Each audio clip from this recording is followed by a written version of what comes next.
Hey guys, welcome to government jobs Gyan YouTube channel. Guys, आज की इस वीडियो में हम बात करेंगे यूपीएससी आईएएस और आईएफएस सिविल सर्विस एग्जाम के new recruitment notification online form apply process के बारे में। जी हाँ दोस्तों, Uttar Pradesh public service commission ने सिविल सर्विस एग्जामिनेशन आईएएस और आईएफएस के नोटिफिकेशन रिलीज कर दिए हैं। कैसे आप इनके फॉर्म अप्लाई कर सकते हो बिना कोई मिस्टेक किए हुए, इसकी पूरी जानकारी हम आपको स्टेप बाय स्टेप रजिस्ट्रेशन से लेकर प्रिंट तक इस वीडियो में देंगे। बस आपको इस वीडियो को स्किप के बिना शुरू से लेकर एंड तक देखना है। उसके बाद वीडियो पसंद आए तो इसे लाइक और शेयर कर दें। चैनल पर नए हो तो इसे सब्सक्राइब कर ले। साथ ही साथ दोस्तों, हम आपको बताएंगे कि कौन सी वो कॉमन मिस्टेक है जिसे करने से आपके एप्लीकेशन फॉर्म रिजेक्ट हो सकते हैं। आपको उस मिस्टेक को अवॉइड करते हुए अपने फॉर्म अप्लाई करने हैं, और जो जो प्रॉब्लम यहाँ पर आपको फॉर्म अप्लाई करते हुए आ रही है उन सभी का हल आपको इस वीडियो में मिल जाएगा। साथ ही साथ आपको UPSC OTR one time registration की भी पूरी डिटेल इस वीडियो में दी गई है। आपको एंड तक हमारे साथ बने रहना है। और कौन सा वो नया तरीका है जिससे अब आप अपने यूपीएससी आईएएस एंड आईएफएस के फॉर्म अप्लाई कर सकते हो, पूरी जानकारी आपको इस वीडियो में स्टेप बाय स्टेप प्रोवाइड कराई गई है। आपको वन बाय वन करके सभी डिटेल चेकआउट करनी है और अपना फॉर्म अप्लाई करना है। तो बिना कोई वक्त गंवाए चलिए शुरू करते हैं। आपको इस वीडियो के डिस्क्रिप्शन बॉक्स में हमारी वेबसाइट IND-sarkari-naukri.in के इस पेज का लिंक मिल जाएगा। यहाँ पर आपको इस भर्ती एग्जाम के रिगार्डिंग सभी डिटेल्स प्रोवाइड कर दी गई है। Union public service commission UPSC संघ लोक सेवा आयोग ने Indian civil service exam IAS और Indian forest service exam IFS 2025 के नोटिफिकेशन रिलीज कर दिए हैं। यहाँ पर टोटल 1129 वैकेंसीज है। आईएएस सिविल सर्विस एग्जाम में 979 वैकेंसीज है। Forest service IFS civil service exam में 150 वैकेंसीज है। आप 22 जनवरी 2025 से 11 फरवरी 2025 तक अपने फॉर्म अप्लाई कर सकते हो। 25 मई 2025 को आपका एग्जाम कंडक्ट होगा। ग्रेजुएट पास कैंडिडेट अप्लाई कर सकते हैं या फिर फाइनल ईयर अपियर कैंडिडेट्स भी अप्लाई कर सकते हैं ऑल इंडिया से। आपको इस पेज को नीचे स्क्रॉल डाउन करना है। इंपॉर्टेंट लिंक सेक्शन में आकर IAS notification PDF, IFS notification PDF link पर क्लिक करके इस भर्ती के नोटिफिकेशंस को ओपन कर लेना है और इनमें से आपको पूरी डिटेल रीड कर लेनी है। उसके बाद आपको फॉर्म अप्लाई करना है। फॉर्म अप्लाई करने के लिए भी आपको हमारी वेबसाइट के इसी पेज पर ही अप्लाई ऑनलाइन का लिंक दिया गया है। जैसे ही आप इस लिंक पर क्लिक करेंगे तो आपके सामने यहाँ पर यूपीएससी का ये ऑफिशियल पोर्टल ओपन हो जाएगा। गाइस, यहाँ पर अगर आपने पहले से रजिस्ट्रेशन कर रखा है तो आप ईमेल आईडी के थ्रू अपनी ईमेल आईडी एंटर करके या फिर मोबाइल नंबर के थ्रू या फिर ओटीआर आईडी के थ्रू लॉगिन करके अपने डैशबोर्ड में से यूपीएससी सीडीएस फर्स्ट एग्जामिनेशन 2025 का फॉर्म अप्लाई कर सकते हो। और अगर आपने अभी तक यूपीएससी की किसी भी भर्ती के लिए अप्लाई नहीं किया है, आप फर्स्ट टाइम अप्लाई करने जा रहे हो, तो सबसे पहले यहाँ पर आपको अपना वन टाइम रजिस्ट्रेशन करना होगा। उसके लिए आपको न्यू रजिस्ट्रेशन की टैब दी गई है, इस टैब पर क्लिक करें। आपके सामने ओटीआर का फॉर्म ओपन हो जाएगा। यहाँ पर आकर आपको सबसे पहले अपना नाम एंटर करना है। अपनी 10th की मार्कशीट के अकॉर्डिंग उसे वेरीफाई कर लेना है एक बार फिर से एंटर करके। उसके बाद यहाँ पर आपसे पूछा गया है कि क्या आपने कभी अपना नाम चेंज किया है। अगर किया है तो यस करें और फिर अपना चेंज नेम यहाँ पर दें, और अगर नहीं किया है तो यहाँ पर आप नो ऑप्शन सेलेक्ट कर लें। उसके बाद आप यहाँ पर अपना जेंडर सेलेक्ट करें, उसे वेरीफाई करें। अपनी डेट ऑफ बर्थ यहाँ पर आप सिलेक्ट करें। उसके बाद वही डेट ऑफ बर्थ एक बार फिर से यहाँ पर सिलेक्ट करके उसे वेरीफाई कर लें। फिर यहाँ पर आप अपने फादर का नाम एंटर करें और उसके बाद यहां पर आपको अपने फादर का नाम भी वेरीफाई कर लेना है एक बार फिर से एंटर करके। उसके बाद यहां पर आपको अपनी मदर का नाम एंटर करना है, उसे भी वेरीफाई कर लेना है।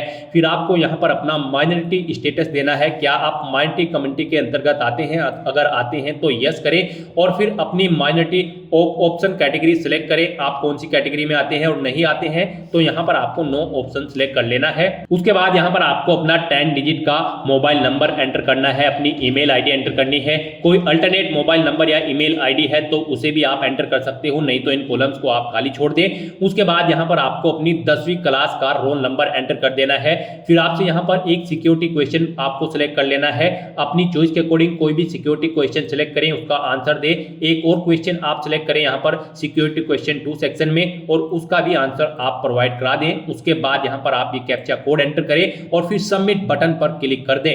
नेक्स्ट आपको आपने पीछे रजिस्ट्रेशन में जो डिटेल्स प्रोवाइड कराई है उनका पूरा प्रीव्यू शो कर दिया गया है। आपको सभी डिटेल्स चेकआउट करनी है। कहीं पर कोई मिस्टेक है तो आप अपडेट/चेंज हियर ऑप्शन पर क्लिक करके चेंज कर ले, नहीं है तो आप आई एग्री इस बटन पर क्लिक कर दें। उसके बाद आपके सामने कुछ इस तरह से इंटरफेस ओपन होगा। यहाँ पर आपके रजिस्टर्ड मोबाइल नंबर और ईमेल आईडी पर ओटीपी सबमिट किए गए हैं। वो ओटीपी यहाँ पर आपको एंटर करने हैं और वेरीफाई ओटीपी ऑप्शन पर क्लिक करके अपना मोबाइल नंबर और ईमेल आईडी को वेरीफाई कर लेना है।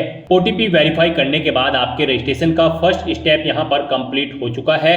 आपको सभी डिटेल्स प्रोवाइड करा दी गई है। आपको इसका एक प्रिंट आउट ले लेना है फ्यूचर यूज के लिए या फिर इसे नोट डाउन करके रख लेना है। साथ ही साथ आपको एक ओटीआर आईडी प्रोवाइड कराई गई है। ये ओटीआर आईडी और एक पासवर्ड आपको आपकी रजिस्टर्ड मेल आईडी पर भी सबमिट किए गए हैं और ये ओटीआर आईडी आपके रजिस्टर्ड मोबाइल नंबर पर भी सबमिट की गई है। आपको इन्हें केयरफुली नोट डाउन करके रख लेना है फ्यूचर यूज के लिए। इस स्टेप को कंप्लीट करने के बाद आपको दोबारा से यहाँ पर लॉगिन की स्टेप पर क्लिक करना है। उसके बाद आपके सामने यहाँ पर लॉगिन का इंटरफेस ओपन होगा। गाइस यहाँ पर आप ओटीआर आईडी के थ्रू लॉगिन कर सकते हैं या फिर मोबाइल नंबर के थ्रू या फिर ईमेल आईडी के थ्रू। ईमेल आईडी के थ्रू अगर आप लॉगिन करना चाहते हैं तो यहाँ पर आप अपनी ईमेल आईडी एंटर करें। उसके बाद गेट ओटीपी ऑप्शन पर क्लिक करें। आपकी ईमेल आईडी पर एक ओटीपी आएगा, वो ओटीपी आप यहाँ पर एंटर करें या फिर आप अपना पासवर्ड एंटर करें। जो पासवर्ड आपकी रजिस्टर्ड ईमेल आईडी पर आया है ये सिक्योरिटी कोड यानी कि वेरिफिकेशन कोड आप यहाँ पर एंटर करें और लॉगिन की स्टेप पर क्लिक करके लॉगिन करें या फिर आप मोबाइल नंबर के थ्रू यहाँ पर लॉगिन कर सकते हैं। आप अपना मोबाइल नंबर एंटर करें, गेट ओटीपी ऑप्शन पर क्लिक करें, एक ओटीपी आएगा, वो ओटीपी आप यहां पर एंटर करें और या फिर आप अपना पासवर्ड एंटर करके ये वेरिफिकेशन कोड यहां पर एंटर करके लॉगिन कर ले। या फिर अगर आप ओटीआर आईडी के थ्रू लॉगिन करना चाहते हैं तो आपके मोबाइल नंबर या फिर ईमेल आईडी पर जो ओटीआर आईडी आई है वो आईडी यहां पर आप एंटर करें और फिर आप अपना पासवर्ड यहां पर एंटर करें जो आपकी मेल आईडी पर आपका पासवर्ड आया है और उसके बाद ये वेरिफिकेशन कोड यहां पर एंटर करें और लॉगिन की स्टेप पर क्लिक करके लॉगिन कर लें। लॉगिन करने के बाद आपके सामने कुछ इस तरह से इंटरफेस ओपन होगा। यहां पर अगर आप कुछ चेंज करना चाहते हैं अपने रजिस्ट्रेशन में जैसे कि अपने जेंडर में तो क्लिक टू चेंज जेंडर इस ऑप्शन पर क्लिक करें और अपना जेंडर चेंज कर ले। और अगर आप अपने माइनॉरिटी स्टेटस में चेंज आउट करना चाहते हैं तो क्लिक टू चेंज ऑप्शन पर क्लिक करके इसमें भी आप चेंज कर सकते हैं। नहीं तो यहां पर अब आपको अपना नया पासवर्ड क्रिएट करना है। यहां पर गाइड अब आपको अपना नया पासवर्ड क्रिएट करना है। इसके लिए आपको गाइडलाइन दी गई है। आपका पासवर्ड कम से कम 8 कैरेक्टर का होना चाहिए और ये अल्फा न्यूमेरिक फॉर्मेट में होना चाहिए। मींस आपके पासवर्ड में कम से कम एक अपर केस कैरेक्टर, एक लोअर केस कैरेक्टर, एक इंटीजर नंबर और एक स्पेशल कैरेक्टर जैसे कि @ या फिर डॉलर होना चाहिए। वही पासवर्ड आपको यहां पर एक बार फिर से एंटर करके कंफर्म कर लेना है। हम आपको पासवर्ड का सैंपल दिखा रहे हैं, इसके अकॉर्डिंग आपको अपना पासवर्ड क्रिएट करना है। तो आपका अपना पासवर्ड कुछ इस फॉर्मेट में रेडी करना है। इसमें आपका एक अपर केस कैरेक्टर, एक लोअर केस कैरेक्टर, एक इंटीजर नंबर और एक स्पेशल कैरेक्टर होना चाहिए और इसकी लेंथ कम से कम 8 कैरेक्टर की होनी चाहिए। तो इस फॉर्मेट में आपको अपना पासवर्ड यहां पर क्रिएट करना है। उसके बाद आपको सबमिट बटन पर क्लिक कर देना है। सबमिट बटन पर क्लिक करने के बाद आप अपने डैशबोर्ड से लॉग आउट करें और फिर अब यहां पर आप इनमें से ईमेल आईडी, मोबाइल नंबर या फिर ओटीआर आईडी के थ्रू अपने डैशबोर्ड में दोबारा से लॉगिन करें। अपने नए पासवर्ड को एंटर करने के बाद यहां पर आप अपनी ओटीआर आईडी एंटर करें, अपना नया पासवर्ड एंटर करें जो आपने चेंज किया है, ये वेरिफिकेशन कोड यहां पर एंटर करें और लॉगिन बटन पर क्लिक करके लॉगिन कर लें। नेक्स्ट आपके सामने कुछ इस तरह से इंटरफेस ओपन होगा। गाइस यहां पर हम आपको यूपीएससी का ओटीआर 1 टाइम रजिस्ट्रेशन करके दिखा रहे हैं। इसे कंप्लीट करने के बाद आप यूपीएससी में निकलने वाली सभी भर्तियों पर अप्लाई करने के लिए एलिजिबल हो जाएंगे। सभी भर्तियों पर अप्लाई करने से पहले आपको ऐसे ही ओटीआर करना पड़ता है, बिना इसके आप यूपीएससी की किसी भी भर्ती के लिए अप्लाई नहीं कर पाओगे। तो यहां पर आने के बाद आपको अपने डैशबोर्ड में अपनी ओटीआर की प्रोफाइल को कंप्लीट करना है। सबसे पहले यहां पर आपको अपनी पर्सनल इंफॉर्मेशन प्रोवाइड करानी है। तो आप यहां पर पर्सनल इंफॉर्मेशन के इस लिंक पर क्लिक करें। उसके बाद आपके सामने कुछ इस तरह से इंटरफेस ओपन होगा। यहां पर आपको आपकी कुछ चीजें ऑटोमेटिकली फिल मिल गई है जो आपने रजिस्ट्रेशन के फर्स्ट स्टेप में प्रोवाइड कराई थी। आपको इस पेज को नीचे स्क्रॉल डाउन करना है और यहां पर सबसे पहले अब आपको अपनी सिटीजनशिप सिलेक्ट कर लेनी है। फिर आपको अपनी मातृभाषा यहां पर सिलेक्ट कर लेनी है। उसके बाद यहाँ पर आपको अपना मैरिटल स्टेटस सिलेक्ट कर लेना है, आप मैरिड हो या फिर अनमैरिड। प्लेस ऑफ बर्थ आप यहाँ पर एंटर सेलेक्ट करें, आप इंडिया से हैं या फिर आउटसाइड ऑफ इंडिया से। उसके बाद यहाँ पर आप अपना पोस्ट ऑफिस का नाम एंटर करें, सिटी या टाउन या फिर विलेज का नाम एंटर करें, अपना स्टेट यहाँ पर आप सिलेक्ट करें। उसके बाद आप अपना डिस्ट्रिक्ट यहाँ पर सिलेक्ट करें, फिर आप अपना पिन कोड यहाँ पर एंटर कर दें। उसके बाद यहाँ पर आपको अपनी कम्युनिटी सिलेक्ट कर लेनी है, आप जिस भी कम्युनिटी से बिलोंग करते हैं।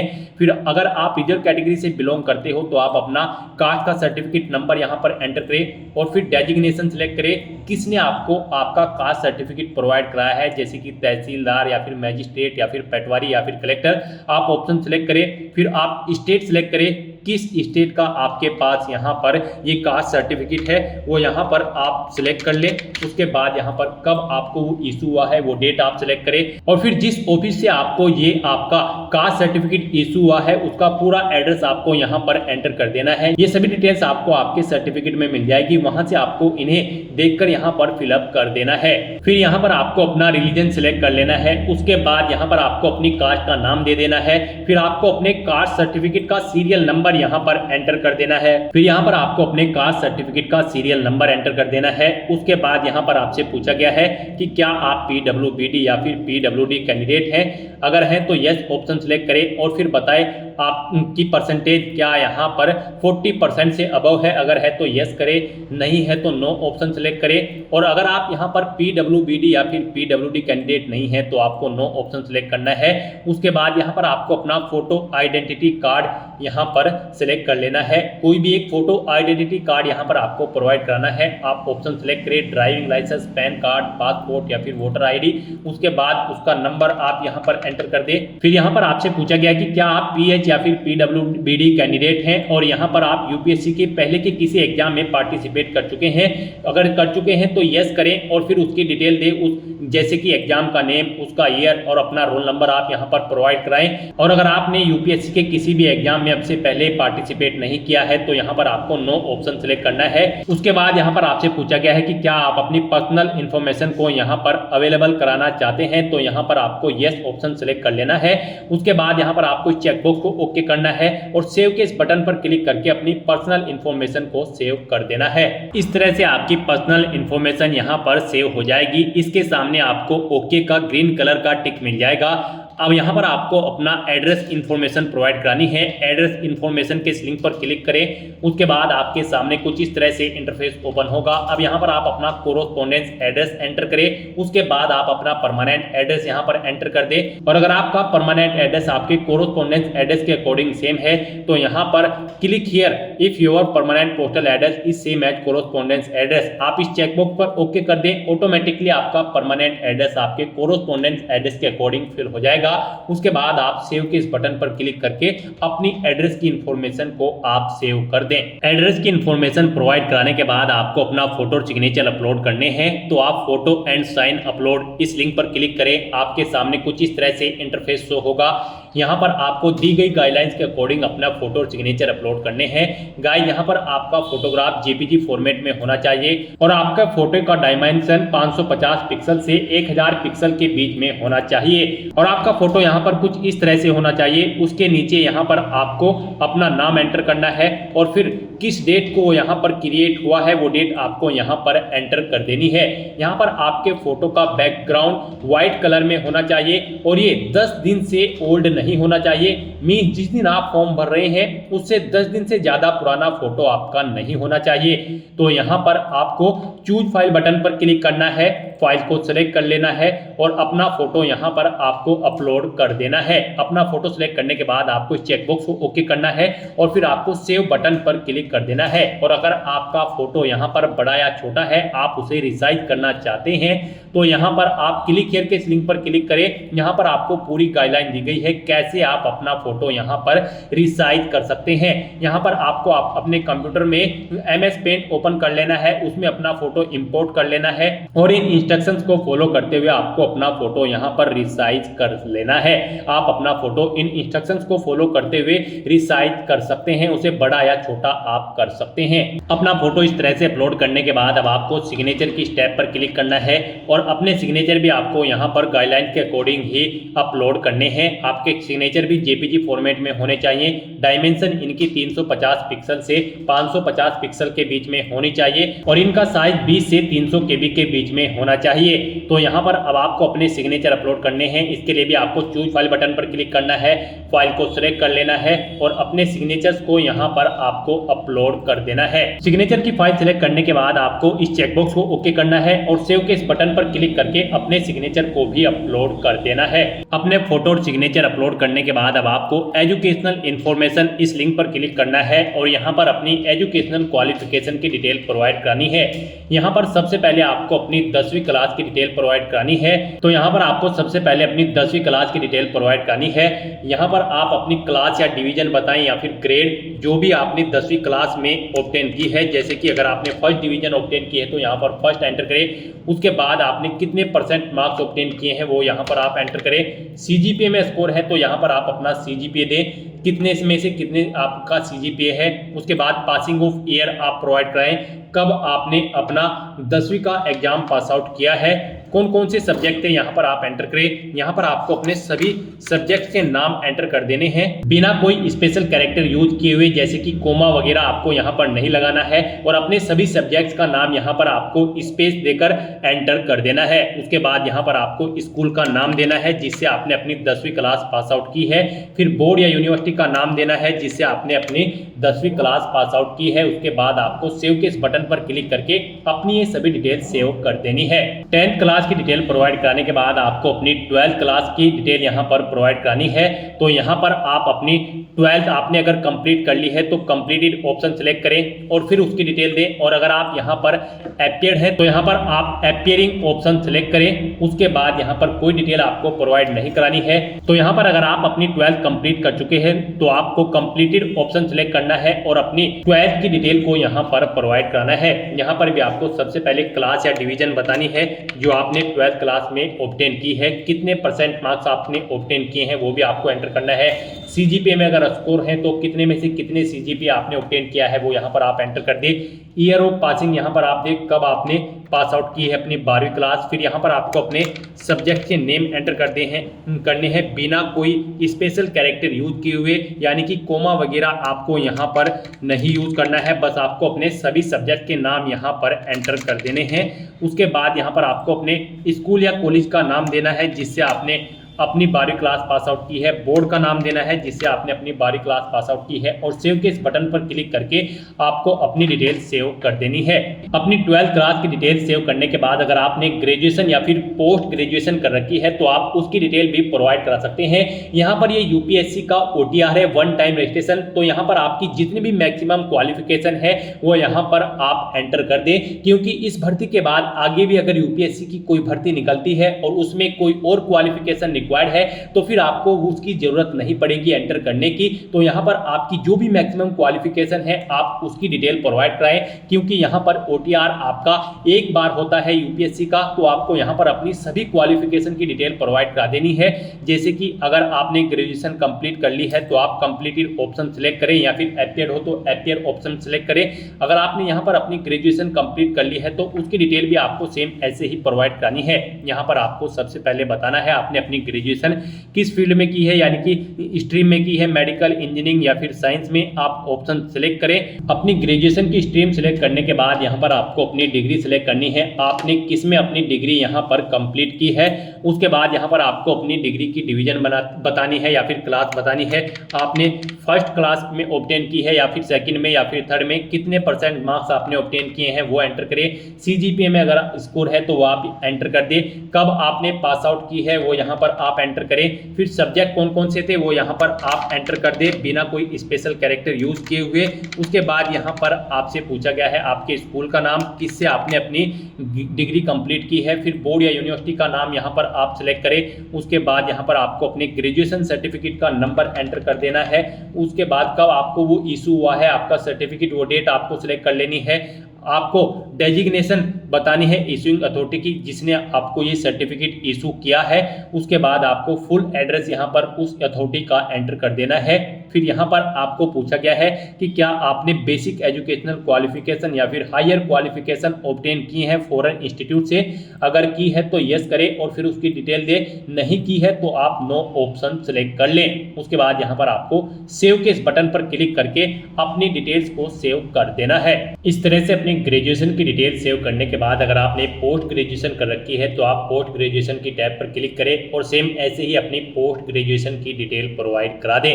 तो यहाँ पर आपने जो भी मैक्सिमम क्वालिफिकेशन कर रखी है तो उसकी डिटेल आप प्रोवाइड करा दें और उन्हें सेव करने के बाद आपको फिर डॉक्यूमेंट्स अपलोड इस लिंक पर क्लिक करना है। नेक्स्ट यहाँ पर आपको अपने कुछ डॉक्यूमेंट्स अपलोड करने हैं। यहाँ पर आपको अपनी 10वीं की मार्कशीट और यहाँ पर 12वीं की मार्कशीट और फोटो आईडी प्रूफ आपको अपलोड करना है। और अगर आप यहाँ पर SC ST OBC कैंडिडेट हैं तो यहाँ पर आपको अपना कास्ट सर्टिफिकेट भी अपलोड करना है।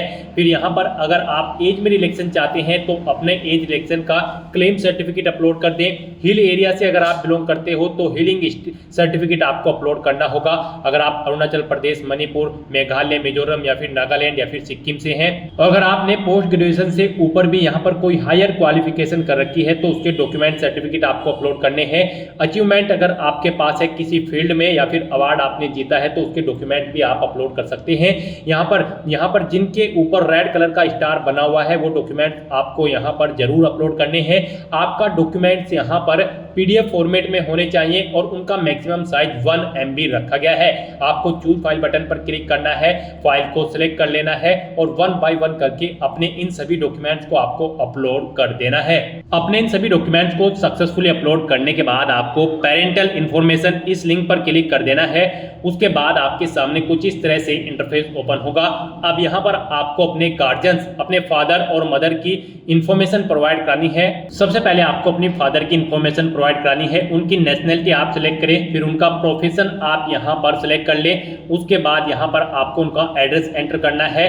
आप उनका एड्रेस एंटर कर दें या फिर अगर उनका एड्रेस आपके एड्रेस के अकॉर्डिंग सेम है तो यहाँ पर आप कोरोस्पोंडेंस एड्रेस या फिर परमानेंट एड्रेस आपके जिस भी एड्रेस से सेम है यहाँ पर आप उस लिंक पर क्लिक कर दें। ऑटोमेटिकली उनका एड्रेस भी आपके एड्रेस के अकॉर्डिंग फिल हो जाएगा। और अगर आपके फादर यहाँ पर सर्विस में हैं या फिर रिटायर्ड हो चुके हैं तो उनकी पोस्ट का नाम यहाँ पर आपको एंटर करना है। उनकी एनुअल इनकम यहाँ पर आपको एंटर करनी है। फिर यहाँ पर वो कौन से स्टेट से बिलोंग करते हैं वो स्टेट आपको सेलेक्ट कर लेना है, डिस्ट्रिक्ट सेलेक्ट कर लेना है उनका। और इस तरह से अपनी डिटेल्स फिल करने के बाद आपको सेव बटन पर क्लिक करके अपने फादर की डिटेल को सेव कर देना है। और उसके बाद आपको मदर इंफॉर्मेशन इस टैब पर क्लिक करके अपनी मदर की इंफॉर्मेशन भी सेम ऐसे ही यहाँ पर आपको प्रोवाइड करानी है। मदर की इंफॉर्मेशन में भी आपको सबसे पहले अपनी मदर की नेशनलिटी सेलेक्ट कर लेनी है, उनका प्रोफेशन आपको सेलेक्ट कर लेना है और उनका एड्रेस भी आप यहाँ पर एंटर कर सकते हो। नहीं तो यहाँ पर आप कोरोस्पोंडेंस या फिर परमानेंट एड्रेस या फिर फादर एड्रेस ऑप्शन सेलेक्ट करके इन्हीं का एड्रेस यहाँ पर फिल हो जाएगा जिस भी लिंक पर आप क्लिक करेंगे। उसके बाद अगर वो यहाँ पर कार्यरत है यानी कि सर्विस करती हैं या फिर रिटायर्ड हो चुकी है तो उनकी पोस्ट का नाम यहाँ पर आप एंटर कर दें। उनकी एनुअल इनकम कितनी है वो यहाँ पर आप एंटर कर दें। नहीं है तो आप नोट एप्लीकेबल यहाँ पर एंटर कर सकते हैं और अगर एनुअल इनकम नहीं है तो यहाँ पर आप 0 एंटर कर सकते हैं। उसके बाद आपकी माता किस स्टेट से बिलोंग करती है यहाँ पर आप उस स्टेट का नाम सेलेक्ट करें। उसके बाद डिस्ट्रिक्ट सेलेक्ट करें और फिर उनकी ये डिटेल सेव के इस बटन पर क्लिक करके सेव कर दें। नेक्स्ट यहाँ पर आपको अपनी एम्प्लॉयमेंट इंफॉर्मेशन प्रोवाइड करानी है। आपको एम्प्लॉयमेंट इंफॉर्मेशन के इस लिंक पर क्लिक करना है। उसके बाद आपके सामने कुछ इस तरह से इंटरफेस ओपन होगा। यहाँ पर आपसे पूछा गया है आप सेंट्रल गवर्नमेंट के एम्प्लॉय हैं या फिर स्टेट गवर्नमेंट में आपने सर्विस की है या फिर PSU में या फिर किसी प्राइवेट सेक्टर में या फिर किसी अदर में। आप ऑप्शन सेलेक्ट करें और फिर उसकी डिटेल दें। और अगर आप एम्प्लॉय नहीं है आपको यहाँ पर नॉट एम्प्लॉयड ऑप्शन सेलेक्ट करना है और फिर आपको यहाँ पर नो ऑप्शन सेलेक्ट करने हैं और सेव बटन पर क्लिक कर देना है। इस तरह से आपकी एम्प्लॉयमेंट इंफॉर्मेशन यहाँ पर सेव हो जाएगी। उसके बाद आपको UPSC एग्जामिनेशन इंफॉर्मेशन इस लिंक पर क्लिक करना है। उसके बाद आपके सामने कुछ इस तरह से इंटरफेस ओपन होगा। यहाँ पर आपसे पूछा गया है कि क्या आपको UPSC ने कभी एग्जाम में बैठने से रोका है। अगर रोका है तो यस करें और फिर उसकी डिटेल दे। नहीं रोका है तो यहाँ पर आप नो ऑप्शन सेलेक्ट कर ले। फिर आपसे पूछा गया है कि क्या आप यूपीएससी के प्रीवियस ईयर के एग्जामिनेशन में भी पार्टिसिपेट किए हैं, अगर किए हैं तो यस करें और फिर उसकी डिटेल दे। नहीं किए हैं तो आप नो ऑप्शन सेलेक्ट कर ले। और फिर आपसे पूछा गया है कि लास्ट के कुछ ईयर में आपने सिविल सर्विस एग्जामिनेशन में पार्टिसिपेट किया है और आपको सर्विस या फिर पोस्ट ऑफर्ड हुई है, अगर हुई है तो यस करें और उसकी डिटेल दे। नहीं हुई है तो आपको नो ऑप्शन सेलेक्ट कर लेना है। इस तरह से अपनी डिटेल्स फिल करने के बाद अब आपको सेव के इस बटन पर क्लिक करना है, अपनी इस डिटेल को सेव कर देना है और फिर आपको achievement, prizes, medals and other इस लिंक पर क्लिक कर देना है और यहाँ पर अपनी अचीवमेंट्स की डिटेल आपको प्रोवाइड करानी है।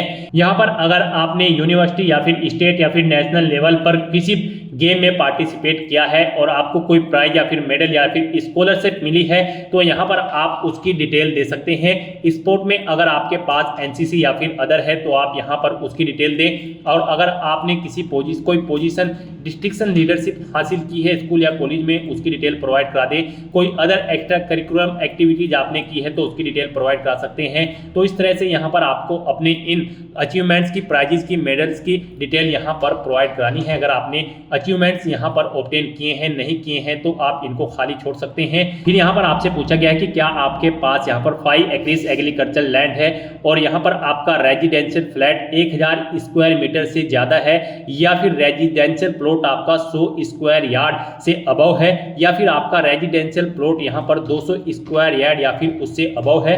अगर इनमें से कोई भी ऑप्शन है तो आप यस ऑप्शन सेलेक्ट करें, नहीं तो नो ऑप्शन सेलेक्ट करें। फिर यहाँ पर आपको अपनी लैंग्वेज की डिटेल प्रोवाइड करानी है। कौन कौन सी लैंग्वेज आप जानते हैं, जैसे कि हिंदी, और उसे आप रीड, राइट, स्पीक और जो भी जानते हैं यहाँ पर आप ऑप्शन सेलेक्ट करें। और फिर एग्जामिनेशन आपने कौन सा पास आउट किया है वो एग्जामिनेशन आप यहाँ पर एंटर कर दें। इस तरह से यहाँ पर आपको अपनी लैंग्वेज की डिटेल प्रोवाइड करनी है। अगर आप एक से ज़्यादा लैंग्वेज जानते हैं तो यहाँ पर ऐड के इस बटन पर क्लिक करें, फिर यहाँ पर आप अपनी दूसरी लैंग्वेज सेलेक्ट करें और उसकी डिटेल दें। इस तरह से अपनी लैंग्वेज की डिटेल आपको यहाँ पर प्रोवाइड करनी है और फिर आपको सेव के इस बटन पर क्लिक करके अपनी डिटेल सेव कर देनी है। इस तरह से आपके वन टाइम रजिस्ट्रेशन की प्रोफाइल आपकी कंप्लीट हो जाएगी। यहाँ पर इन सभी ऑप्शन के सामने आपको ग्रीन कलर का ओके का टिक मिल जाएगा।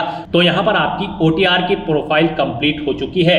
गाइस, यहाँ पर ओटीआर कंप्लीट करने के बाद आपको यूपीएससी की भर्तियों के लिए अप्लाई करना है। उसके लिए आपको लेटेस्ट नोटिफिकेशन की स्टेप पर क्लिक करना है। नेक्स्ट आपके सामने कुछ इस तरह से इंटरफेस ओपन होगा। यहाँ पर यूपीएससी की जो भी भर्तियां करंट में चल रही है उन सभी की लिस्ट आपको मिल जाएगी। यहाँ पर आप सिविल सर्विस प्री एग्जाम और civil service and Indian forest service examination के सेक्शन में आकर क्लिक हियर फॉर पार्ट 1 भाग 1 के लिए यहाँ क्लिक करें। आप इस लिंक पर क्लिक करें, उसके बाद आपके सामने यहाँ पर ये इंस्ट्रक्शंस ओपन होंगे।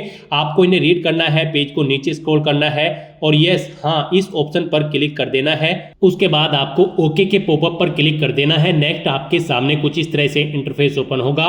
यहाँ पर आपका भाग 1 का जो पंजीकरण है वो यहाँ पर आपका ऑटोमेटिकली आपके ओटीआर से फिलअप कर दिया गया है। सभी ओके के निशान आपको यहाँ पर शो हो जाएंगे। उसके बाद यहाँ पर आपको चेकबॉक्स को ओके करना है और आई एग्री इस ऑप्शन पर क्लिक कर देना है।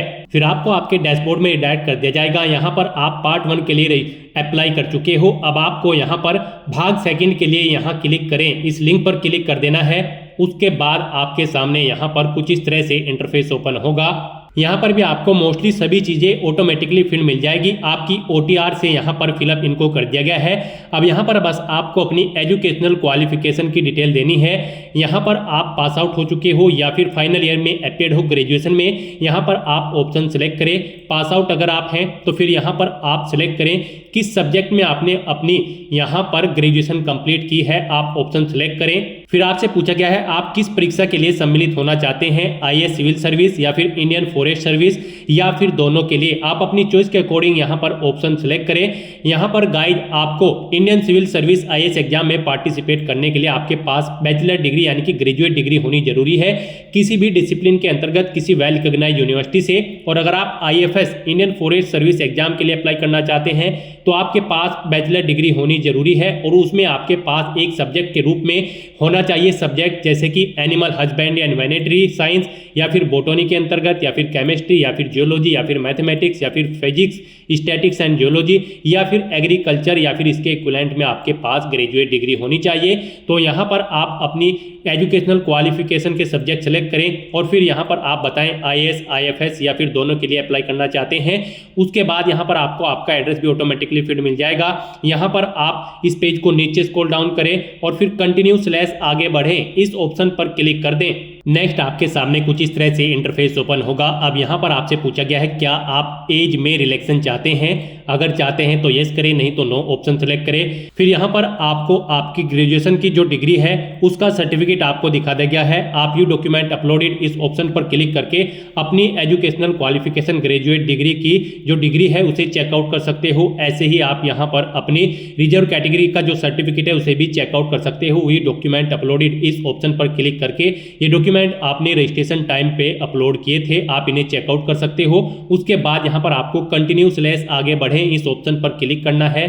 नेक्स्ट यहाँ पर आपको बताना है आपने ग्रेजुएशन में कितने % मार्क्स ऑब्टेन किए हैं, आप यहाँ पर एंटर करें। उसके बाद यहाँ पर आपसे पूछा गया है आपने IAS के एग्जाम में इससे पहले कितनी बार पार्टिसिपेट किया है, आप यहाँ पर एंटर करें। 1 या 2 बार, जितनी बार भी आपने प्रयास किया है या इससे पहले आप IAS के एग्जाम में बैठे हैं वो संख्या आप यहाँ पर एंटर कर दें। और अगर फर्स्ट टाइम आप यहाँ पर पार्टिसिपेट करने जा रहे हो IAS के एग्जाम में तो यहाँ पर आपको 0 एंटर कर देना है। उसके बाद यहाँ पर आपको अपना CSM परीक्षा के लिए केंद्र सेलेक्ट करना है, जिस केंद्र पर आप परीक्षा में पार्टिसिपेट करना चाहते हैं। फिर पेपर 1 से पेपर 4 की परीक्षा के लिए आप भाषा का माध्यम सेलेक्ट करें, किस भाषा में आप अपना पेपर चाहते हैं यहाँ पर आप ऑप्शन सेलेक्ट कर लें। उसके बाद यहाँ पर आपसे 6ठे और 7वें पेपर के लिए वैकल्पिक विषय आपको सेलेक्ट करना है। उसके बाद यहाँ पर आपको 6ठे और 7वें पेपर के वैकल्पिक विषय की भाषा का माध्यम आपको सेलेक्ट करना है। उसके बाद पूछा गया है आपसे क्या आप अरुणाचल प्रदेश, मणिपुर, मेघालय, मिजोरम, नागालैंड, सिक्किम के रहने वाले हैं। अगर हैं तो यस ऑप्शन सेलेक्ट करें और फिर अपनी डिटेल दें। नहीं है तो आपको यहाँ पर नो ऑप्शन सेलेक्ट कर लेना है। फिर यहाँ पर आप पेपर A हेतु यहाँ पर भाषा का चयन करें। उसके बाद यहाँ पर आपसे पूछा गया है आप IFS के एग्जाम के लिए परीक्षा केंद्र सेलेक्ट करें, किस केंद्र पर आप परीक्षा में पार्टिसिपेट करना चाहते हैं। प्रथम वैकल्पिक विषय सिलेक्ट करें, दूसरा वैकल्पिक विषय सिलेक्ट करें और फिर यहाँ पर आपसे पूछा गया है कि क्या आप पहले भी IFS के एग्जाम में पार्टिसिपेट किए हैं। अगर किए हैं तो जितनी बार आपने पार्टिसिपेट किया है 1, 2 या 3 आप यहाँ पर एंटर करें। और नहीं आपने पार्टिसिपेट किया है, फर्स्ट टाइम आप पार्टिसिपेट करने जा रहे हो IFS के एग्जाम में तो यहाँ पर आपको 0 मेंशन कर देना है। इस तरह से अपनी सभी डिटेल्स फिल करने के बाद आपको कंटिन्यू / आगे बढ़े इस ऑप्शन पर क्लिक करना है। नेक्स्ट आपको आपके एप्लीकेशन फॉर्म का पूरा प्रीव्यू शो कर दिया गया है। आपको सभी डिटेल्स 1 बाय 1 करके केयरफुली चेकआउट करनी है। पेज को नीचे स्क्रॉल डाउन करना है। कहीं पर कोई मिस्टेक है तो आप यहां पर अपडेट ऑप्शन पर क्लिक करके अपडेट कर सकते हैं। नहीं तो आपको यहां पर ये कैप्चा कोड एंटर करना है और फिर आपको आई एग्री मैं सहमत हूं इस ऑप्शन पर क्लिक कर देना है। इस तरह से यहाँ पर आपका IAS एंड IFS एग्जाम का पार्ट 2 का रजिस्ट्रेशन फॉर्म सक्सेसफुली कंप्लीट हो चुका है। अब यहाँ पर आप प्रिंट स्लिप ऑप्शन पर क्लिक करके पार्ट 2 की रजिस्ट्रेशन स्लिप ले सकते हैं। नहीं तो यहाँ पर अब आपको click here for DAF of CSM part 3 इस ऑप्शन पर क्लिक कर देना है।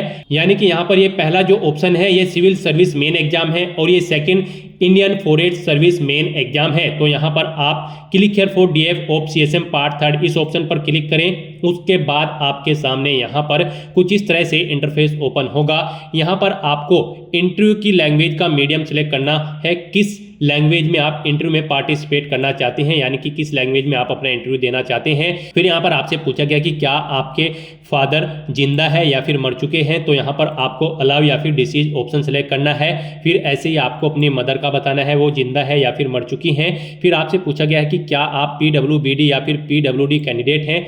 अगर है तो यस यहाँ पर आपको ऑटोमेटिकली फिर मिल जाएगा जो आपने रजिस्ट्रेशन टाइम पे फिल किया होगा। आपने नो ऑप्शन सेलेक्ट किया होगा तो यहाँ पर आपको नो ऑप्शन ऑटोमेटिकली सिलेक्ट मिल जाएगा। फिर यहाँ पर आपसे पूछा गया है यहाँ पर इस भर्ती में पार्टिसिपेट करने के लिए जो एजुकेशनल क्वालिफिकेशन रिक्वायर्ड है क्या यहाँ पर आपके पास वो है। तो यहाँ पर आपको यस ऑप्शन सेलेक्ट करना है और फिर आपको सेव एंड कंटिन्यू ऑप्शन पर क्लिक कर देना है। नेक्स्ट यहाँ पर आपको अपनी सर्विस या फिर पोस्ट की प्रीफरेंस एंटर करनी है।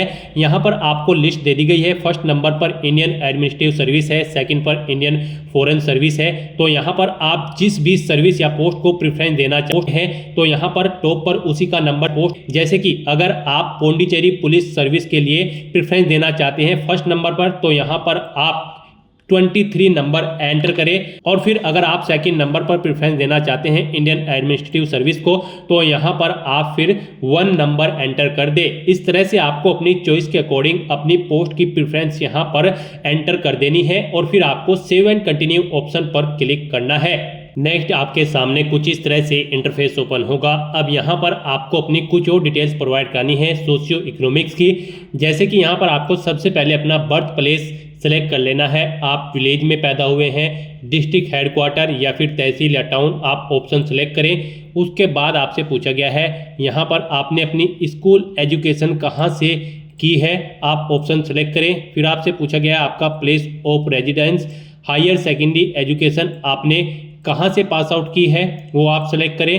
फिर यहाँ पर आपको बताना है place of stay of father और गार्जियन, आपके माता पिता या गार्जियन का स्टे कहाँ पर है पिछले 15 साल से, यहाँ पर आप ऑप्शन सेलेक्ट करें। विलेज, तहसील या टाउन या फिर डिस्ट्रिक्ट में ऑप्शन आप सेलेक्ट करें। फिर यहाँ पर आपसे पूछा गया है आपका बैकग्राउंड रूरल है या फिर अर्बन, आप ऑप्शन सेलेक्ट करें। उसके बाद यहाँ पर आपसे पूछा गया है मीडियम ऑफ इंस्ट्रक्शंस, जैसे कि आपकी जो स्कूल लेवल है आपका कौन सा लेवल था, इंग्लिश में था, हिंदी में था या फिर रीजनल लैंग्वेज, आप ऑप्शन सेलेक्ट करें। फिर आपको अपने कॉलेज लेवल बताना है कौन सी लैंग्वेज में था। उसके बाद यहाँ पर आपको अपनी attendant school level, type of institution of attendant at school level option select करना है। आपका स्कूल गवर्नमेंट था, पब्लिक स्कूल था या फिर एडेड प्राइवेट स्कूल था, आप ऑप्शन सेलेक्ट करें।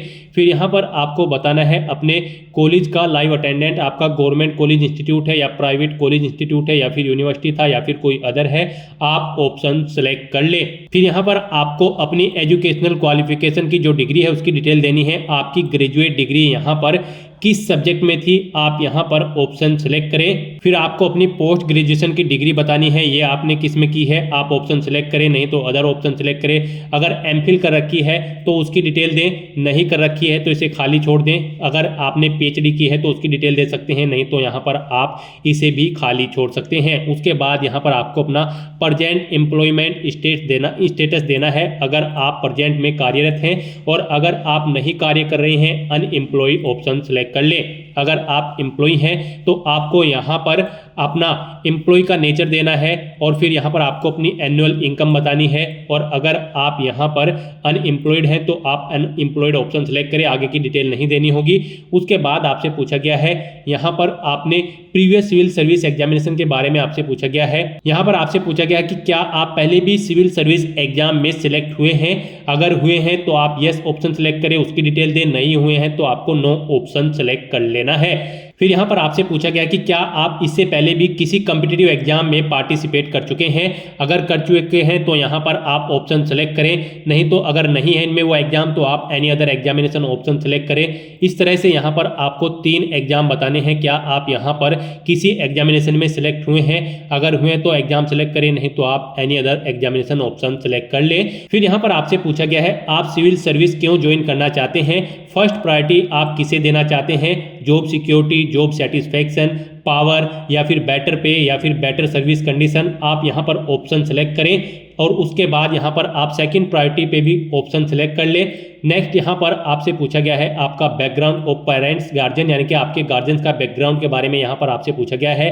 आपको अपने फादर या फिर गार्जियन की क्वालिफिकेशन सिलेक्ट कर लेनी है, अपनी मदर की क्वालिफिकेशन आपको सिलेक्ट कर लेनी है। फिर आपसे पूछा गया है आपको सिविल सर्विस एग्जाम के बारे में कैसे पता चला है, आप यहाँ पर ऑप्शन सेलेक्ट करें, एम्प्लॉयमेंट न्यूज या फिर डेली न्यूज़पेपर या फिर यूपीएससी की वेबसाइट से आप ऑप्शन सेलेक्ट करें। If source is employment news, daily newspaper, तो यहाँ पर आप एम्प्लॉयमेंट न्यूज या न्यूज़पेपर का नाम एंटर कर दें। फिर यहाँ पर आपके सिविल सर्विस एग्जाम की कोचिंग के बारे में आपसे पूछा गया है, यहाँ पर आपने सिविल सर्विस प्री एग्जाम के लिए कहाँ से कोचिंग की है, government institute, university, private coaching centre या फिर अदर, आप ऑप्शन सेलेक्ट करें। फिर आप सिविल सर्विस मेन एग्जाम के लिए बताना है कहाँ से आपने कोचिंग की है, यहाँ पर भी आप ऑप्शन सेलेक्ट कर लें। फिर आपसे पूछा गया है आपने सिविल सर्विस पर्सनैलिटी टेस्ट के लिए कहाँ से कोचिंग की है, आप यहाँ पर भी ऑप्शन सेलेक्ट कर लें। उसके बाद आपको सिविल सर्विस प्री एग्जामिनेशन की डिटेल देनी है, नंबर ऑफ अटेम्प्ट मेड, यहाँ पर कितनी बार आपने सिविल सर्विस प्री एग्जाम में अब से पहले पार्टिसिपेट किया है, जितनी बार भी किया है वो यहाँ पर आप एंटर करें, नहीं किया है तो 0 एंटर करें। फिर नंबर ऑफ टाइम क्वालिफाई, यहाँ पर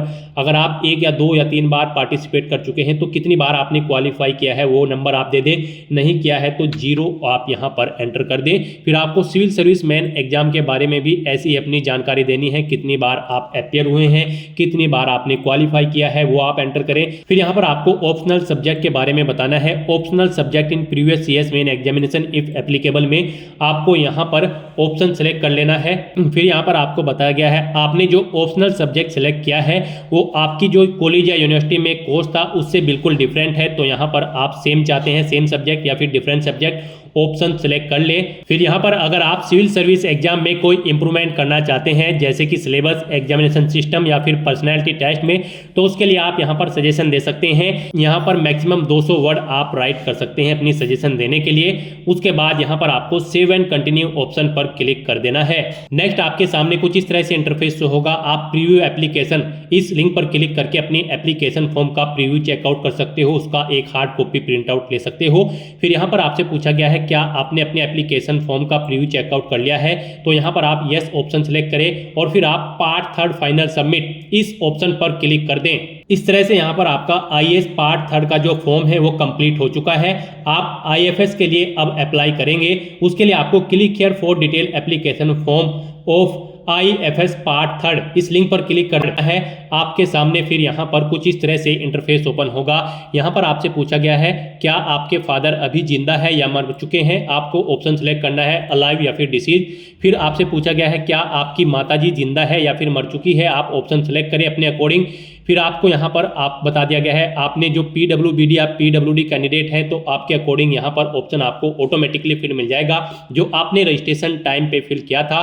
फिर आपसे पूछा गया है यहाँ पर एजुकेशनल क्वालिफिकेशन दी गई रिक्वायरमेंट के अकॉर्डिंग आपकी है, तो यहाँ पर आपको यस ऑप्शन सेलेक्ट करना है और फिर आपको सेव एंड कंटिन्यू ऑप्शन पर क्लिक कर देना है। उसके बाद आपके सामने कुछ इस तरह से इंटरफेस ओपन होगा। अब यहाँ पर भी आपको प्रीव्यू एप्लीकेशन इस ऑप्शन पर क्लिक करके अपने एप्लीकेशन फॉर्म का एक प्रीव्यू चेकआउट कर लेना है और उसका एक हार्ड कॉपी प्रिंट आउट ले लेना है फ्यूचर यूज के लिए, फ्यूचर रेफरेंस के लिए। और यहाँ पर आपसे पूछा गया है क्या आपने अपने एप्लीकेशन फॉर्म का प्रीव्यू चेकआउट कर लिया है, तो यहाँ पर आपको यस ऑप्शन सेलेक्ट करना है। उसके बाद पेज को नीचे स्क्रॉल डाउन करना है और फिर आपको यहाँ पर पार्ट 3 फाइनल सबमिट इस ऑप्शन पर क्लिक कर देना है। इस तरह से यहाँ पर आपके एप्लीकेशन फॉर्म के रजिस्ट्रेशन के सभी पार्ट कंप्लीट हो जाएंगे। अब आपको आपके डैशबोर्ड में आकर centre selection and agreeing to declaration इस लिंक पर क्लिक कर देना है। उसके बाद आपके सामने कुछ इस तरह से इंटरफेस ओपन होगा। अब यहाँ पर आप अपना एग्जामिनेशन सेंटर सेलेक्ट करें जहाँ पर आप एग्जाम में पार्टिसिपेट करना चाहते हैं। उसके बाद यहाँ पर आपको डिक्लेरेशन घोषणा पत्र को रीड करना है और फिर आपको यहाँ पर I have read the declaration and agree, मैंने घोषणा पत्र को पढ़ लिया है और मैं सहमत हूँ। अब आपको यहाँ पर इस ऑप्शन पर क्लिक कर देना है फाइनली सबमिट। इस तरह से आपका एप्लीकेशन फॉर्म सक्सेसफुली सबमिट हो जाएगा। अब यहाँ पर आपको for application status of civil service pre examination 2025 इस लिंक पर क्लिक कर देना है। उसके बाद आपके सामने कुछ इस तरह से इंटरफेस ओपन होगा। यहाँ से आप चेकआउट कर सकते हो आपका आईएएस और आईएफएस का जो एग्जाम है सिविल सर्विस एग्जाम, इनमें यहाँ पर आपको सभी स्टेप में कंप्लीटेड ऑप्शन शो हो जाएगा और आप यहाँ पर क्लिक हियर लिंक पर क्लिक करके अपने एप्लीकेशन फॉर्म का एक हार्ड कॉपी प्रिंट आउट ले सकते हो फ्यूचर यूज के लिए, फ्यूचर रेफरेंस के लिए। गाइस हमने यहाँ पर आपको ये फॉर्म एससी कैटेगरी से फिल करके दिखाया है। SC ST pH female candidate को फीस जमा नहीं करानी है, बिल्कुल फ्री ऑफ कॉस्ट वो अप्लाई कर सकते हैं। और अगर आप जनरल या फिर ओबीसी कैंडिडेट हैं तो आपको 100 रुपये फीस के रूप में जमा कराने होंगे debit card, credit card, net banking या फिर चालान फॉर्म के थ्रू। तो यहाँ पर आप अपना फीस पेमेंट कर दें अगर आप जनरल या ओबीसी कैंडिडेट हैं, उसके बाद फिर आपका फॉर्म कंसिडर होगा। तो दोस्तों ऐसे आप UPSC civil service exam IAS और आईएफएस के लिए अपने फॉर्म अप्लाई कर सकते हो बिना कोई मिस्टेक किए हुए। आज की इस वीडियो में बस इतना ही। आई होप ये वीडियो आपको पसंद आई होगी। अगर पसंद आई हो तो इसे लाइक और शेयर करें, चैनल पर नए हो तो इसे सब्सक्राइब कर लें। Thanks for watching.